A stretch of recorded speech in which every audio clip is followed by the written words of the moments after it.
Një situatë e papërqendent po ndodh në Shkodër këtë ditë me orkestrën simfonike nga Benet Beci dhe shpura e tij e transportuar nga Tirana për të drejtuar kulturën.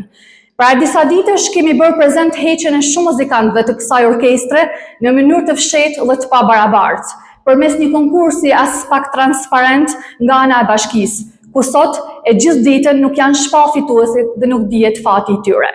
Ditën e djeshme, në një prononcim të gjatë në media dhe në rrjetin e tij social, drejtori artistik dhe dirigjenti i orkestrës simfonike, zoti Jetmir Barbullushi, lëshoi akuza të rënda ndaj bashkisë Shkodër dhe Benet Becit, duke deklaruar se e kishin shkarkuar pa e vënë në dieni. Ai vetë dhe kolegët e tij muzikant ishin shokuar kur në një video të hedhur nga Benet Beci në rrjetin social Facebook, njoftonte që kishte emëruar drejtor dhe dirigjent të ri. Jetmir Barbullushi është embleme e artit dhe e kulturës mbar shqiptare, si dirigjent dhe kompozitor. Të hedhë zhbalt mbi figura të tilla, me kontribute të jashtëzakonshme në skena kombëtare dhe ndërkombëtare, është jo vetëm e turpshme, por edhe e pafalshme.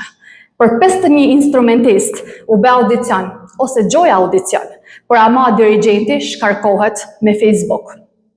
Në intervistën e tij, zoti Barbullushi ka vendosur të flasë gjatë për të treguar të vërtetat e tij që flasin për presione nga administrata e bashkisë mbi artistët dhe vetë atë. Partia Demokratike i bën thirrje bashkisë Shkodër dhe Benet Becit të ndalë menjëherë këto stile të vjetra të luftës së klasave mbi artistë të shkodran dhe të kthejë në normalitet funksionimin e orkestrës simfonike, si aseti më i çmuar që kemi. Ne do të jemi me artistët dhe në mbrojtjet e tyre deri në fund.